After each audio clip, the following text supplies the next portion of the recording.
उससे कहो कि जाके वेरीफाई करो, ये क्या है, काम नहीं है तो क्या है, और अपने ये कैमरे में सब ले लो। अब मैं आज लेके चला हूँ, समझे कि नहीं। मोदी की तरह मैं ऐसा नहीं करता कि बोलो कम और छपवाओ ज्यादा। ये गलती हो गई कि मैं मीडिया में मैं अपने काम को दिखा नहीं पाया। आता है यार, बड़ी गुस्सा भी आती है कि अगर मुझसे ज्यादा कोई काम करने वाला है तो तुम चुन लो। नमस्कार साथियों, आप देख रहे हैं खुली खबर। इस वक्त हम जौनपुर लोकसभा क्षेत्र में हैं। आप देख सकते हैं कि जब से धनंजय सिंह के टिकट के जो है कटने के बाद से श्याम सिंह यादव को टिकट मिला, तब से लगातार चुनाव कैंपेन कर रहे हैं। अब देख सकते हैं इस समय जो है मुबारकपुर में चुनाव कैंपेन कर रहे हैं, उनसे बात करेंगे। सर, कैसा चल रहा है चुनाव कैंपेन, कैसा चल रहा अच्छा है? चल रहा है। हाँ। क्या बहुत लग रहा है, लोगों की प्रतिक्रिया कैसी मिल रही है? बहुत अच्छी प्रतिक्रिया मिल रही है। हाँ, सर, मेरे कहाँ आने से जी। बहुत लोग खुश है। हाँ बहुत लोग खुश हैं। हाँ, यस। अच्छा, ये कहा जा रहा है कि धनंजय सिंह टिकट कटने के बाद काफी लोगों में रोष भी है। इसको लेकर के कुछ कहेंगे? मुझे तो नहीं लगता कि काफी रोष है। किसको रोष हो सकता है? हाँ। किसको रोष हो सकता है? मुझे तो कोई ऐसा आदमी नहीं आया, और हम उस रोष बेरोष को नहीं जानते। जी। मुझे इतना जानते हैं कि मुझे टिकट मिला और मैं अपना काम कर रहा हूँ। ठीक है। क्या लग रहा है, संविधान बचाने की जो मुहिम चल रही है, बसपा भी बाबा साहब बी आर अम्बेडकर के मानने वाले लोग हैं, इस तरीके से संविधान बचाने की ये मुहिम चल रही है कि केवल ये विपक्ष के द्वारा ये शगुफा छोड़ा जा रहा है? भाई, जहां तक मेरा सवाल है, मैं बहुत सिंसियरली, बहुत अच्छे ढंग से जौनपुर जनता की आवाज को भी रखा, उनकी समस्याओं के बारे में रखा है। तो ये हम लोग काम को सही ढंग से, जेन्युइन ढंग से करने की कोशिश कर रहे हैं। सर, क्या आपके ऊपर बड़ा सारा प्रत्यारोप लगता है? चुनाव जीतने के बाद क्षेत्र में नहीं आते थे, काम को लेकर के चीजें लगती थी, उसको आप किस तरीके से देख रहे हैं? ये सब बकवास है, समझ रहे नहीं। अगर जितना काम मैंने किया, जी। मैं तो चैलेंज के साथ कहता हूँ, किसी एमपी ने 30 साल में नहीं किया, समझ रहे नहीं। प्रधानमंत्री ग्रामीण सड़क योजना में 21 सड़कें बनाई मैंने। कोई बताएगा कि हमसे पहले किसी एमपी ने एक सड़क बनवाया? हाँ, बताएगा कोई? है? मेरा तो 2 ही साल का फंड मिला। बाकी तो कोरोना काल में चला। हाँ, कोरोना काल में चला। पहले साल का कोरोना में चला गया, दूसरे तीसरे साल का ले लिया। 2 साल में मिला। 2 साल में जो काम किया मैंने, 65 शेड बनवाए, हजारों सोलर लाइट दी, 10 करोड़ में 7 करोड़ की। हाँ, 1200 लाइट नहीं, 7 करोड़ की लाइट थी, 1200 लाइट नहीं। समझे आपकी नहीं। और क्या क्या काम किया मैंने, तो एमपी लाइट फंड न होने की वजह से, खत्म होने के, सीएसआर फंड में काम किया, जो कोई एमपी यहाँ का जानता ही नहीं था कि क्या होता है सीएसआर फंड। सर, लोगों में इसकी अरे लोगों में है यार, तो ठीक है, ये देखो ना, ये कामों की लिस्ट देखो। और जो कहता है ना, उससे कहो कि जाके वेरीफाई करो, ये क्या है, काम नहीं है तो क्या है, और अपने ये कैमरे में सब ले लो। अब मैं आज लेके चला हूँ, समझे कि नहीं। मोदी की तरह मैं ऐसा नहीं करता कि बोलो कम और छपवाओ ज्यादा।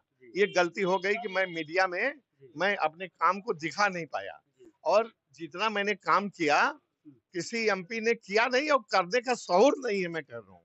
हाँ, मैं बड़े चैलेंज के साथ कहता हूँ, और मैं ये भी कहता हूँ कि अगर मैं अच्छा लगूं तो जनता चुने। मैं मोहताज नहीं हूँ एमपी ही होने का, ये भी मैं बता देता हूँ, समझ रहे हो कि नहीं। एकदम मोहताज नहीं है। मैं एकदम लड़ना नहीं चाहता था, लेकिन मेरे बहन जी ने मेरे आदेश किया तो मैं खड़ा हुआ हूँ लड़ने को। मुझे कमाना नहीं है, मुझे अपना व्यापार नहीं बढ़ाना है, मुझे कुछ ऐसा काम नहीं करना है। मैं घोटालेबाज नहीं हूँ, मैं घपलेबाज नहीं हूँ। मैंने ईमानदारी से अपने काम किया। अगर जनता चाहती है ऐसे आदमी को चुनना तो चुने, अगर जनता चाहती है घोटालेबाजों को चुने तो उनको चुने। हमको कोई उससे परहेज नहीं है। सर, जो है आप जो है संसद में अहिर रेजिमेंट की मांग उठाते रहे हैं, क्या लग रहा है यादव समाज आपके तरफ जाएगा? अब ये यादव समाज, अहिर समाज, अहिर अपने रेजिमेंट से कितना जुड़ा है, उसको जाना चाहिए। उसके अस्मिता का, उसके स्वाभिमान का सवाल था कि अहिर रेजिमेंट, किसी ने जिंदगी भर उठाया नहीं। मैंने अहिर रेजिमेंट की बात उठाई, मैंने पुरानी पेंशन बहाल करने की बात उठाई, मैंने लोग किसानों की नष्ट हो रही फसल के मुआवजे के बारे में बात उठाई, मैंने मेडिकल कॉलेज के बारे में बात उठाई। मैंने तमाम 45 बार बोला है, 45 समस्याओं के बारे में मैंने उसमें पार्लियामेंट में बात उठाई। बताओ मेरे पहले किस एमपी ने उठाया? अगर कोई कोई कोई बता सके तो। फालतू की बात करते हैं यार। मतलब अगर प्रबुद्ध वोटर हो तो जानो पहले, फिर किसी के बारे में बात करो। और जहां तक आता है कि दिखे नहीं दिखे नहीं, अरे भाई 1.5 साल कोरोना का रहा, 3.5 साल हमारा समय मिला। 12×3 = 36 और 6 42 महीने में 15 सेशन किया। मेरे हिंदुस्तान के सारे एमपी में मेरा दूसरा है सेकंड सेशन अटेंड करने का। क्या मैं तुमने चुना था मुझको सेशन पार्लियामेंट में आवाज उठाने के लिए? मैं क्या तुमने रही बरही अटेंड करने के लिए मुझे चुना था? जितना था मैंने उतना किया।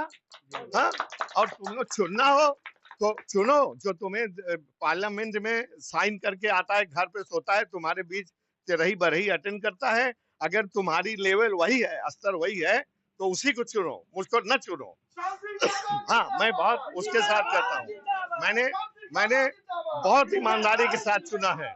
और जो हमारे ऊपर आरोप लगाते कभी देखे नहीं। आज मैं अपना भ्रमण कार्यक्रम नहीं लाया, नहीं तो मैं आपके टीवी के सामने दोबारा ही लेना ना, तो मैं दिखाऊंगा कि भ्रमण कैसे मैंने किया है कार्यक्रम बना करके, समझे? एक एक सेक्टर के एक हाँ, ये दूसरी बात है कि मैं बाजार में इस तरह से नहीं बैठा कि कुछ जो जानने वाले लोग हैं वही जाने और फैलावे। मैं एक एक गांव में गया है। और ये देखो श्याम सिंह यादव ने श्याम सिंह किया। देखो इसको एक फोटो उलटता जाता हूँ, थोड़ा और पीछे जाइए। एक देखो श्याम सिंह यादव ने क्या काम किया है। ताव आता है यार, बड़ी गुस्सा भी आती है कि अगर मुझसे ज्यादा कोई काम करने वाला है तो तुम चुन लो। ठीक है सर, ये देखिए कि देखो ना, काफी लंबी लिस्ट है। हाँ देखो, यात्री प्रतीक्षालय है, सामुदायिक स्वास्थ्य केंद्रों पर एटीएम है, ये जो है जौनपुर का शूटिंग रेंज है। हाँ, और ये देखो सार्वजनिक सेमी हाई मास लाइट है। ये देखो अंत्येष्टि कार्य में शेड लगवाया मैंने वहां पर है, देखो। और ये देखो सार्वजनिक स्थानों विद्यालय में स्थापित आरओ 150, जिसने स्कूल का बिल्डिंग का पैसा मांगा। पहले वाले एमपी करते थे, मैं चैलेंज के साथ कहता हूँ कि 10 लाख देते थे तो 6 लाख 4 लाख 5 लाख लौटा लेते थे। मैं भी दे सकता था, लेकिन मैंने ऐसा काम बेईमानी वाला नहीं किया। अगर तुम बेईमान चुनना चाहते हो तो बेईमान चुनो, अगर तुम ईमानदार चुनना चाहते हो तो ईमानदार चुनो। मैं डंके की चोट पर जाता हूँ, मुझे हार जाना मंजूर है, लेकिन मैं बेईमानी नहीं कर सकता जनता को, जनता के पैसे के साथ। अगर तुम लालच वाले हो, लालची हो, तो लालची घोटालेबाजों को चुनो। अगर तुम्हारे लालच नहीं है, तुम ईमानदार आदमी को चुनना चाहते हो तो ईमानदार आदमी को। देखो ना क्या क्या मैंने किया। देखो जो कहते हैं उनके मुंह पर ये थप्पड़ है, उनको दिखाओ उनको। और ये छपता है अखबार में। जब तुम अखबार नहीं देखते तो, या कहीं देखते नहीं, मीडिया नहीं देखते, तो मैं एक एक आदमी को कैसे बताऊंगा भाई? है? क्या बात करते हो? देखो हाँ, तुम्हारे मरियाहू का फ्लाईओवर बनवाया, पड़ा था 20 साल से, किसी ने उठाया? नई गंज का फ्लाईओवर बनवाया, स्वीकृत करवाया, चल रहा है? किसी ने बनवाया है? हाँ, देखो ये क्या क्या किया, इसको देखो ना। हाँ, देखिए श्याम सिंह यादव थे, अब काफी लंबी लिस्ट लेकर के चल रहे हैं, जिसको लोग लगातार ये अटकल लग रही थी कि श्याम सिंह यादव ने कुछ काम नहीं किया, लगातार क्षेत्रों में रहते नहीं है। लेकिन जब श्याम सिंह यादव से बात कर उन्होंने बताया जनता हमें पार्लियामेंट के लिए चुनी थी, हम पार्लियामेंट में जाते थे और जनता की आवाज को उठाते थे। इतना लंबा सारा लिस्ट है, लिस्ट लेकर के वो चुनाव कैंपेन कर रहे हैं।